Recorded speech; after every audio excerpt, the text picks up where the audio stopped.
Made in the ghetto. And that is exactly what happens in the ghetto. People, and, you know, it doesn't matter what background, what gender you're from.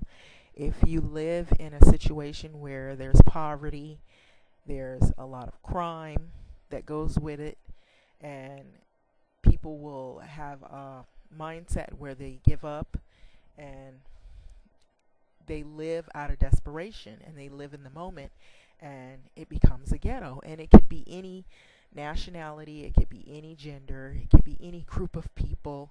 It doesn't matter the race.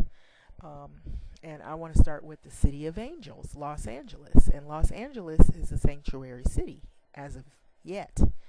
I haven't heard whether or not it has changed, but there's been a threat of defunding the city of Los Angeles if they don't comply with the rules of Donald Trump. And since he was elected November of 2016, he is now the president of the United States. So he has taken on a lot of responsibility, and there have been a lot of laws, a lot of executive orders that have been written into law, a lot of changes that are being made and still being made. And so in the city of Los Angeles, we have the big issue of immigration.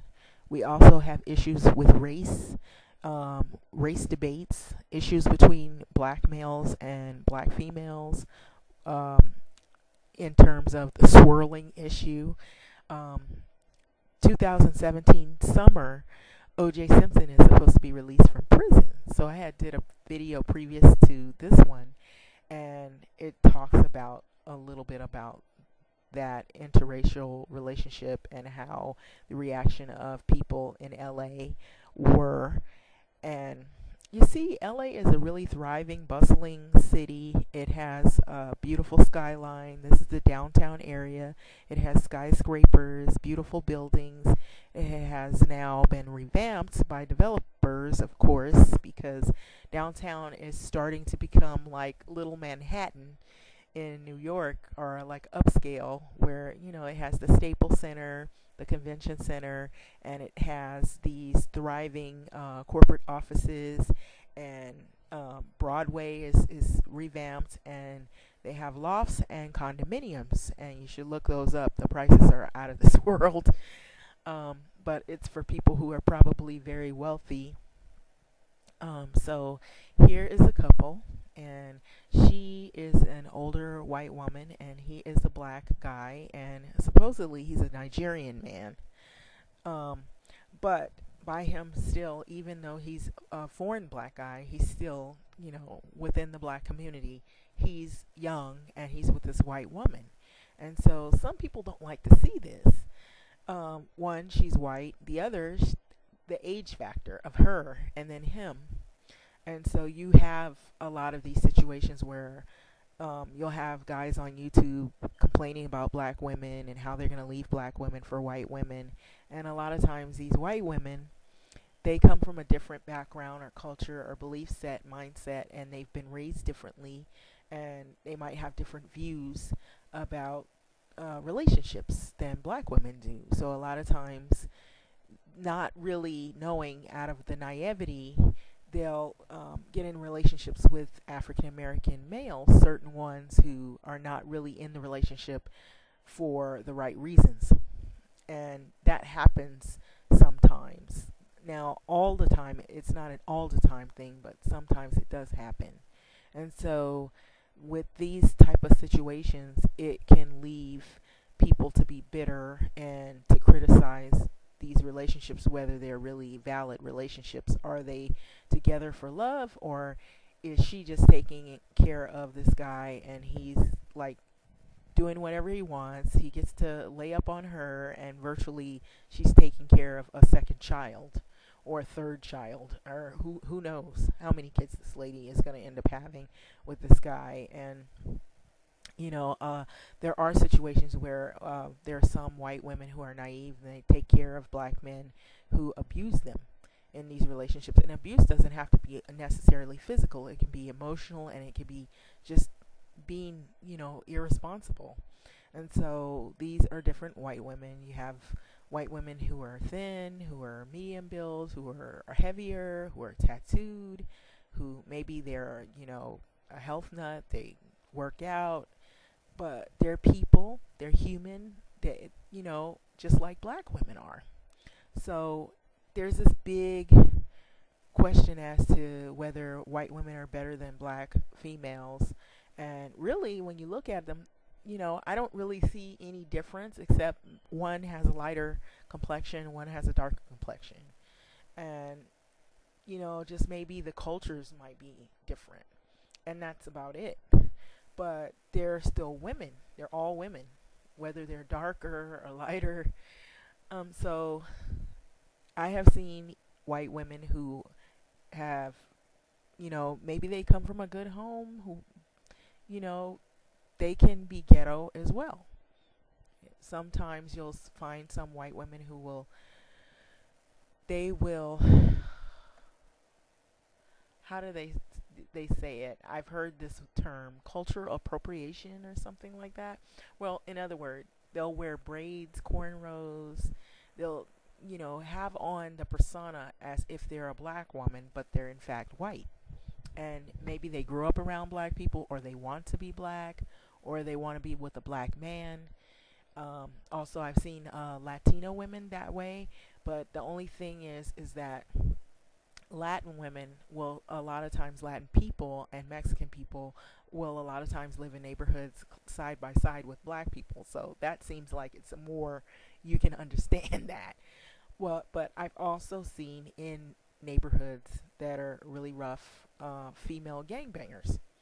And a lot of times they'll be Latina, and they'll be black, and there'll be some white women that are in ghetto neighborhoods, or neighborhoods where there's a lot of, it could be high crime, it could be people that come from like really rough backgrounds, and rough as in maybe there's a lot of poverty, there's a lot of drug activity, there's a lot of gang infested neighborhoods. And this is the kind of stuff that happens in Los Angeles, and you'll see people like this, and they will label people as being ghetto, and a lot of times they almost always look at only black people, black females, black males. But as you see in these clips that are rolling, you will see people that aren't black, or that are maybe mestizo, if you want to call them. They might be a mix of black, but they still, you'll find people who are Mexican, who are Latino, who don't, necessarily consider themselves black, or they would say they're Latin. They are in these neighborhoods, and they can be ghetto, and they might have a different way of being ghetto. You'll see gangbangers. This is LA, like in the neighborhoods, like the smaller neighborhoods. And what has been said recently is that land developers have come to these neighborhoods to build up in these neighborhoods to basically move these people out. But what is also moving these people out is immigration as well. The issues of illegal immigrants coming to Los Angeles, which was or a sanctuary city, which they're trying to change that. And so I have showed clips like these before, when I talked about the gang issues in Los Angeles. And these are examples of some of the things that you'll see when you come to LA, to some of the neighborhoods that have lots of gangs. You'll see a lot of tagging. They call it tagging, or they're writing their names on the wall. And if you look at gang documentaries, you'll see some of the reasons why they write the names on the wall, or they cross names out. It has meanings to that messages that it sends to other rival gang members. So there's a huge gang problem in Los Angeles, I'll say that. They always talk about Chicago having a bad gang problem and blacks killing blacks. Well, it's wee wops, I always say. In LA, it's the same thing, but you have a lot of more. You'll have not only black gang members, but you also have, and this is a black group of guys, and it looks more like Crips and Bloods, And that's what we've had in Los Angeles, and it's still here. It's in pockets, like in neighborhoods where, like, you'll have neighborhoods like the Jungles. It's behind the Crenshaw Mall. There'll be like Piru, and you'll have like pockets of black gang members. But if you go to closer to the downtown area or East LA, you'll see gang members like this. And you'll see the large majority of gang members that you see in surrounding areas outside of the pockets of areas that are concentrated with blacks. Outside will be Hispanics, and you'll see like Mexican gang members. They could be from any gang, like 18th Street, Mexican Mafia, and some of them might be even like working for cartels. And cartels are here in Los Angeles because what they do is they set up tire shops and car shops and auto shops, and those cars are never really moved, or nobody's really buying that tires like that. And there'll be tire shops on every corner. If it isn't a tire shop or a old beat up little used car lot, it'll be like liquor stores. So you see there'll be Hispanic women that, they have babies in strollers that look like they should be walking. And you'll see this kind of stuff in LA. I don't know if you see it in other places, but and then a lot of times, from what I recall, is when, I remember this with black women. If they have kids and the kids act up in the store, they want you to discipline the kids. But the problems that black people sometimes will have, some black people, when they discipline the kids, they're a little too hard on the kids. And people would complain, and they would say, oh, don't do that, you're being too mean to the kids and all that. And then they want to threaten the parents that they're going to put them in jail. Well, it's the opposite. When you see Hispanic people and they have kids and they're in public places, the kids just kind of have the run of the mill. They're running all over the store. They're sliding on the floor. They're jumping off of things. They could hurt themselves. And this is what the mothers do. They talk amongst each other. They turn their back and they do whatever they want and let the kids do whatever they want. And I've seen this. And it's like a thing that they just allow them to do, the kids to just do whatever they want. And a lot of times, some of those kids, if they're not, if they don't end up going to school and finishing school, they end up in gangs. So you do have immigrant people, lots of immigrant people in Los Angeles, and you'll have immigrant people who are probably from the same background. They could be from Mexico, but they went ahead and got their citizenship papers. And from what I heard is it takes like maybe 5 years to apply for the citizenship papers, and there's like a test and some steps and things that you have to go through. And there's counselors, they have immigration officers and places out here, but you'll have people that'll have a visa and they let the visa run out. People who will be in Home Depot, or they'll be in places trying to look for like piecework, and you don't know if they're a murderer or rapist or in a gang or they did something in their country. Some people are looking for work and they really aren't trying to hurt anybody, but you don't know which ones of those people are. It's like a crapshoot. You got a bunch of people and you don't know which ones are the real deal and which ones are just there to take advantage. And a lot of times they'll get on the system, like they'll get on DPSS, Department of Social Services, and they'll get food coupons or whatever, food card. They'll get, which is food stamps, and they'll get like some kind of social aid or whatever, and they just kind of like take from the system, and they seem to never get off. And this is a drop house. These are drop houses, and we have a lot of them in LA and in California, where like people who are undocumented will come to the drop houses illegally, and they'll be crammed in these houses. So you'll see that they could be in the garage. They might have several rooms in one big house, and there'll be a bunch of people like this in there, and you won't even know it. And every now and then there'll be strange activity. You'll see somebody going in and out, or a few people going in and out, but they're all not of the same, they're not like, it doesn't look like a family. It looks like something's going on in the house. It's just pretty strange activity. So the houses could have this many people in it, and you'd see a house, you'd be thinking, oh, maybe it's a house, it's just an old beat up house or whatever, but it'll be a drop house for illegal immigrants that come over here, and it's a big problem as well. A lot of times you'll have uh, guys that'll hang out at the corner from these houses. They'll drink really heavy, and they'll stand around. And what they do is when they drink really heavy. I mean, like they'll get cases. You know, I have to compare. So a lot of times, like if you have some people that drink, they'll buy like maybe one beer or two beers.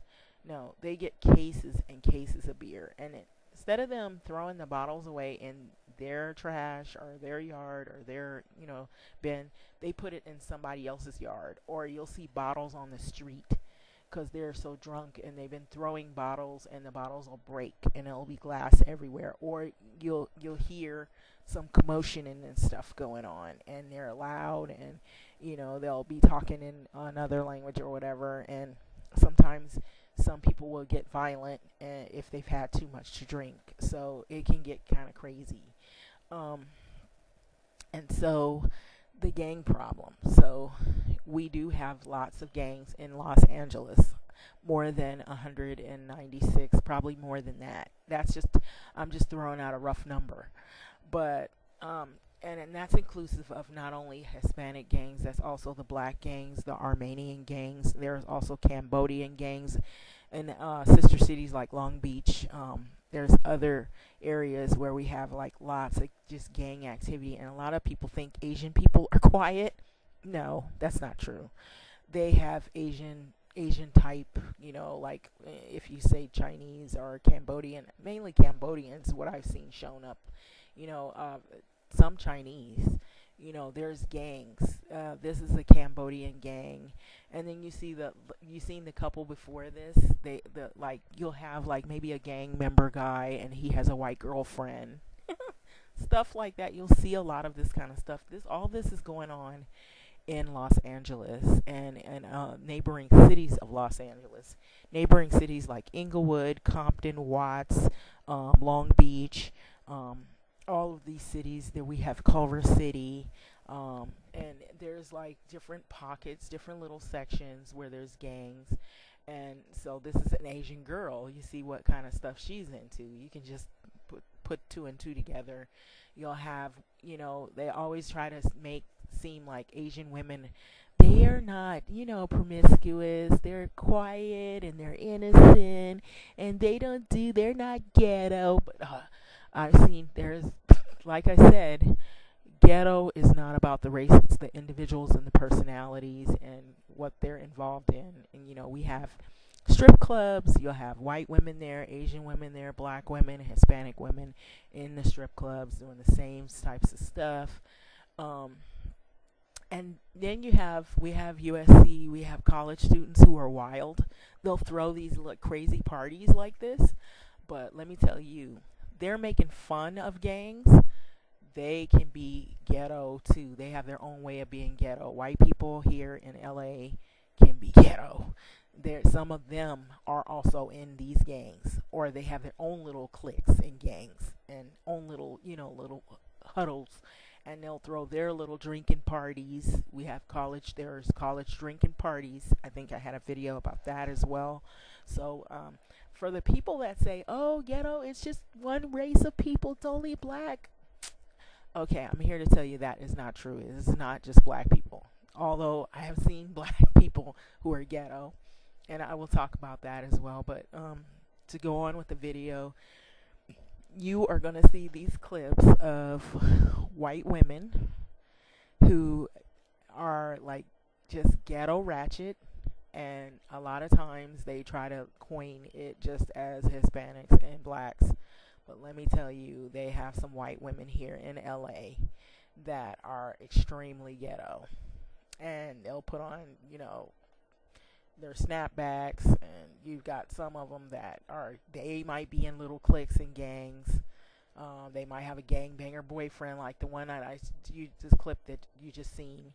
Then you have the Latino women who, they got weird makeup on. Some of them will have like way too much makeup on. and they can, have like ghetto attitudes. They have their own way of, everybody has their way of doing things. And a lot of times, I don't think it's just the, one group of people. It's the individuals and whatever life that they've come up from. And, that like this white lady here, she's like super ghetto. She probably takes on in her mind, she thinks she's, taking on the persona of, oh, I'm going to get me a black man or something like that. So it happens. You even have women like this, or white women, and they're twerking it. And a lot of times they want to look like, oh, we're just joking, we're just having a little fun. But let me tell you, they've got ghetto in them. They've got that ghetto side in them. And every now and then it comes out. Or sometimes it's not every now and then, it's all the time. And so we have white women, they have tattoos on the neck, on the face, on the stomach. They smoke cigarettes. When they're pregnant, they do stuff. So it is not just one group of people. Mind you, it is not one group of people. It depends on the individuals and what their upbringing was, where they came from, where they're trying to go, or whatever they are trying to do or not trying to do. So you'll have like what's that term? Culture appropriation. I believe that's what it was. In other words, I believe what they were referring to is like when you have another culture of people, and they take another culture and then they try to assimilate into that other culture. Like if you have African Americans, they're wearing cornrows and braids, and they have a certain style. Then you have white women doing the same thing. Only difference is they're not black, they're white, and they try to talk a certain way or their mannerisms a certain way, and it's almost like they're trying to be as if they're a black person or something. Like, a tough black person or whatever, so I believe that's what that term comes from. But then you have these gangs in LA, and this right here, I can tell you right now, this is the jungle area. And if you really pay attention to this clip right here, if you look at this, I believe this right here, it looks to me as if it's the jungles. If it is, it looks like that same area it's behind the Crenshaw Mall, and it's where they shot Training Day, part of Training Day, and Denzel Washington was in that clip. If you saw that movie, it had gangs in it, and those were LA gangs. So if you look at the movie Training Day with Denzel Washington in it, it shows the LA gangs, like the Crips and the Bloods, and they almost always focus on only black gangs. They don't let you see the other gangs that exist. And then, like, the large part of the gangs that we have now, a lot of them are Hispanic, because like I say, I have to say it again, stress it again, that LA is a sanctuary city, and so it has a lot of undocumented immigrants. And so that is what the big fight is right now with Donald Trump and some people who are claiming that they're taxpayers. And as a matter of fact, the graffiti on the wall, taxpayers complain about that our money, our dollars go to try to have to clean these things up. Now this right here is in Chicago, but it's about the same. It's about the same as LA. And so that's the reason why I threw this in here, because they always talk about the violence in Chicago. They always talk about, oh, blacks are killing blacks. Blacks are doing this and blacks are doing that. But, I'm here to tell you that whites kill whites, Hispanics kill Hispanics, Mexicans kill Mexicans. It happens to other cultures too. So it isn't just black people. Now, there is a lot of killing in Chicago, and Chicago is a hot mess right now from what I've been hearing and what I've been seeing. But if you look at LA has its history and it has its issues too. So these are projects. We have projects. Every city, I'm sure, has low-income housing and projects and stuff like that. So this is like projects in Los Angeles. And at random, I just threw in some projects so you can see how they look. And they all kind of tend to look like a track of buildings that lay kind of adjacent from one another in rows. And so as you see here www.streetgangs.com. So associated with these public housing structures is gang violence and gangs. Almost always they go hand in hand. And so it's low income housing, but a lot of times what happens if you have a lot of people that are in low income housing and they all have low income, you're going to get some people who are undesirable, who are, they just pretty much kind of, that's their whole life is the projects and low income. And then you'll have some people who they try to go back to school, they try to get a job, they try to do better. They may not make that much money, but they're doing the best that they can. And they are, unfortunately, they suffer for the ones that are the bigger problem. And then you have this gang activity that goes on. And with these project housing places, it's, to me, looks like William Mead. It's in the downtown area. There's a project away from where the fancy skyscrapers are. If you go further, like off from Chinatown, there's William Mead projects, and those I believe those have like maybe blacks, have more Hispanics in them that I've seen, more Hispanics. But like when you go to like Compton and Watts and all that, you see Nickerson Gardens. I think in between like southward, like I think there's Avalons, there's something called the Avalons, there's Nickerson Gardens, there's Jordan Downs, and with those projects, they might be in here. There's also some other projects that you'll see. A lot of times there'll be a mix, either all blacks, a lot of blacks, or it'll be a mix of blacks and Hispanics. Now that one looks like it might be, I'm just throwing out some, just might Nickerson Gardens. It might be Nickerson Gardens. It looks like that big street Century, but I'm not sure. I'm just trying to, get a, you can't really see the sign and everything, but the way the front of it, the side of it. And these are like probably older photos, because every so often they paint some of those project buildings and then they change the paint. So that the paint on this one might not be the same as it was the last time I had drove over that way, but you'll see how these project housing places look. And like in the center, like there'll be like a little courtyard for the kids to play, but a lot of times parents who know that there's gangs and violence and things that go on at certain times, they don't want their kids out there playing on those jungle gyms and toboggans and stuff, because it's dangerous, because bullets have no name. And if there's rival gangs, they may not even be intending to hurt the kids, but kids that are in the middle of a gunfight, it's just, all or nothing. And unfortunately, sometimes kids might get struck with a bullet, or they could get hurt, or they're stuck out there and the parent be running out there to chase the kid and get hit with a bullet. So this one, it shows the name of the project. It says Rancho San Pedro. So you see the name of this project right here.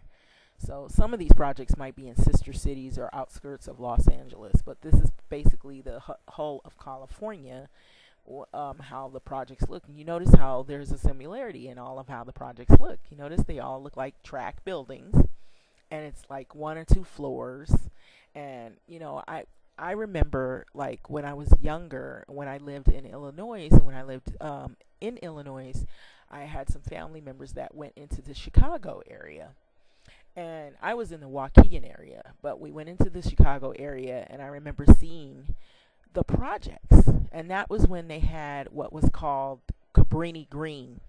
And the projects in Chicago were like built like skyscrapers. They were high up. They had like more than 100 apartments, and they were like beehives.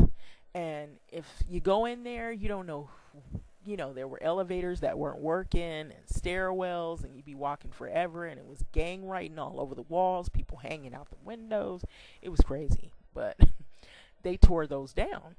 So if you look at these two buildings that are coming up, that last one was a project housing. But this one, it looks a little nicer. You notice that? And the next one, it also is going to look a little more nicer, but these are Section 8. Now, these are buildings, they look a little more newer, they look more like recently built, and there's Section 8 housing. And it's supposed to be more safe environment, and sometimes it is and sometimes it isn't. It depends on who you have move in there and who the person's friends and associates are. And so what I've learned from people that I know who've had these programs, there'll be some people who really will, they'll go back to school, they'll go to work, they'll try to get their life together, and they'll do better in life. This is Section 8 housing as well. And they will, pretty much try to better themselves. But then you'll have some people, let's say you'll have like maybe 4 or 5 people in the building that are really trying to get their act together. But you'll have like maybe 6 other people who got some drama going. You got some gangs, you got some people who have drug problems, you got some people who have mental issues. You also have some other people who are like, maybe they got bad kids, the kids are in gangs. So now this right here is a group of girls, and they're in a gang, and they all kind of run together. And so this is what happens with black females. You'll have some black females who are, trying to get their life together, and they're trying to do the right thing. But then you'll have some who are in these groups, these cliques, these gangs, and they wind up involved in criminal activity. And a lot of times they start off young, and they got a boyfriend in the gang, or they've been in a neighborhood that's gang infested, and they grow up kind of in that lifestyle.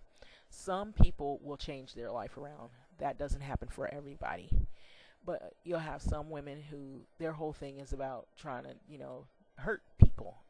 And a lot of times they will end up hurting other black females, or they'll try to get, target other black people, because if you live close or whatever. And a lot of times what I've witnessed is like there's a lot of jealousy. So if you're a black female, you've been to college, you're working, or you're not really bothering anybody, you're minding your own business, you'll have some ignorant one that'll try to stir up a fight with you. So a lot of times when there's these arguments between black females, you'll have a group of them that, oh, who does she think she is? Getting a new car, taking care of her kids, she's not trying to start anything, and let's just find something. My boyfriend was looking at her, he's after her, maybe he wants to be with somebody that's got her head on straight and she's decent. So you see, this is a rapper guy. He, I think his name is Mystical. So he has all these girls and everything. So the persona is, and then you see one Asian girl up there. You have women, they'll all be after the same guy. Sometimes this happens in the projects and stuff in these neighborhoods. And a lot of times these guys, if it's easy pickings, they'll get with a few of them, and then there's big fights that'll start brewing. There's drama, and there's liquor stores on every corner. They say that they were trying to do away with the liquor store thing, but we still got liquor stores. It's just they're sneakier about it now. And then you have some females who they like to kind of, what they call is kicking it. They have these little parties and get with their girlfriends and all this, and some of them got gangbanger boyfriends and thug boyfriends. There's some that are like that. Let's just be honest. They're not going to try to sugarcoat it and like, oh, this doesn't happen. It happens. Now, you see this girl, she's pregnant and she's drinking. Who does this kind of stuff? So, of course, you see who's, but you see this is in neighborhoods. Not just neighborhoods. Sometimes it's just people. If their mindset and mentality is like this. And it's not always just about the race of people. Although this is black people right here, some. But this isn't all black people. Now, there could be some black girls who don't act like this, who don't carry themselves like this. But this girl, she could witness somebody like that and want to fight her, because she's mad because she doesn't carry herself like this. And so you have some of them, they put on all this makeup, and they have like extreme high self-esteem about themselves, delusional high self-esteem. And so you have this kind of stuff going on. And so the woman that maybe she's reading books and she's, talking about doing better and upgrading her job and stuff, she doesn't wear all this makeup and doesn't have to do all this stuff. But she talks about her. Girl, you need to go and put some makeup on you. You need to do something with your hair. You need to, So sometimes you'll have black women who hurt other black women that are, maybe you're not putting pounds and pounds of makeup on yourself. Maybe you're not into being rough and fighting and going out there and fighting over guys. Maybe you're about more like trying to better yourself or advance your career, or you're trying to go back to school. Maybe you got a couple of degrees. Maybe you're trying to do better in life. But you have some of these females who are jealous and they want to get out there and they fight you. They want to make you lose your job, or they're blaming you because their boyfriend looked at you. They try to target you, or you're, like I had this happen to me recently. I was trying to park, and then I parked, and then I was ready to leave, and you have the black female. You need to move your car. You need to move your car. You need to move your car. And basically, what I was trying to do is leave, just leave. But because if you have a nicer car, or you look like you're not a troublemaker, and they look like they're like rough and tumble, they'll try to, do this thug thing or try to jump on you.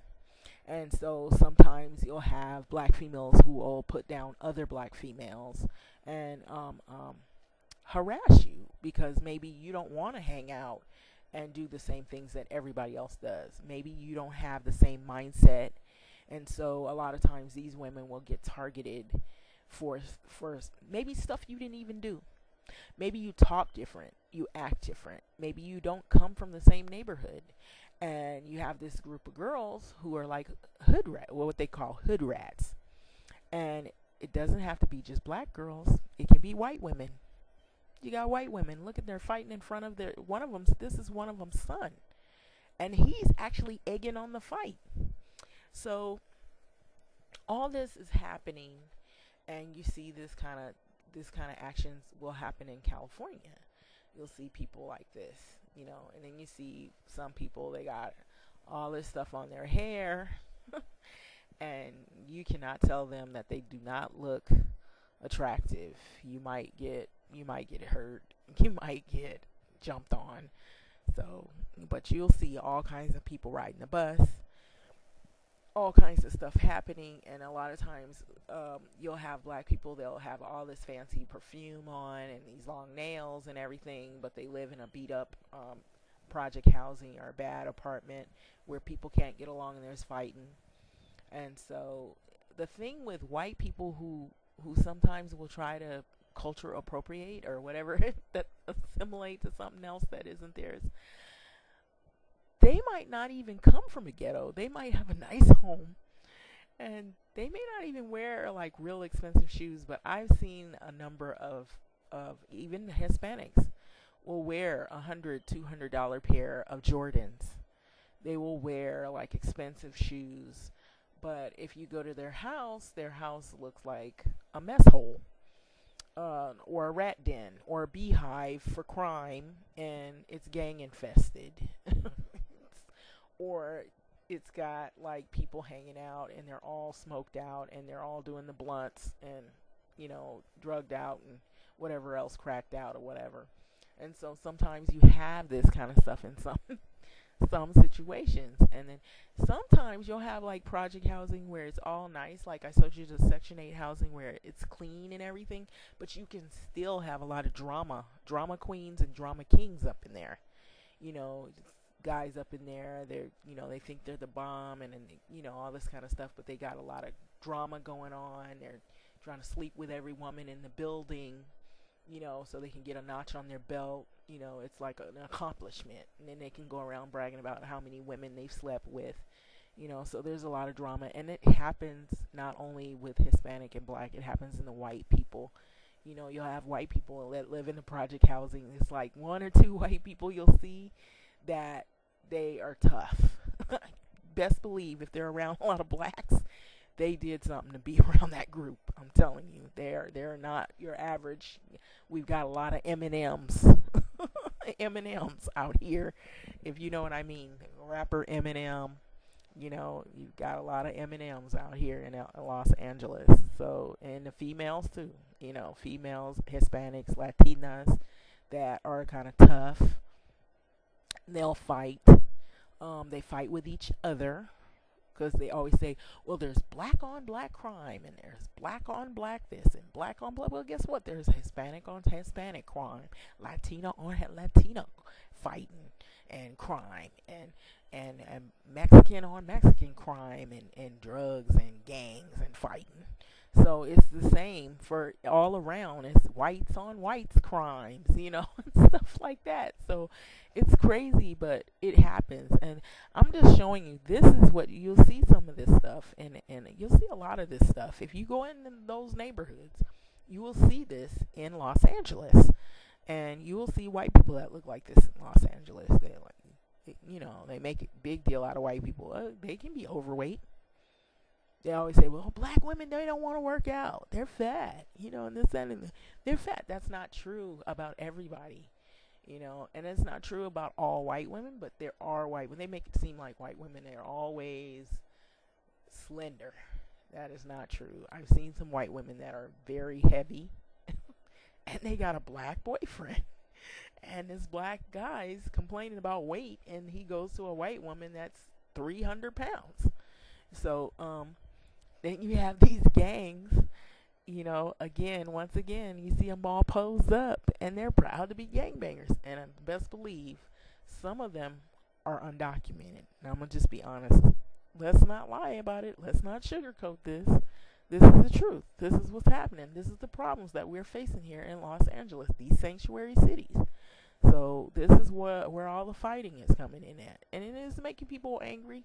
Some people want to come to the defense of people, but come on, you got to be honest. Let's put everybody out there. You see these white people, they can be thugs.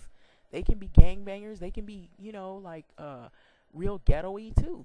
You know, hanging out there. That some of them are in gangs. Some of them actually are, you know, hanging out with some of the Hispanic gangbangers, you know, and becoming their girlfriends and boyfriends and whatnot.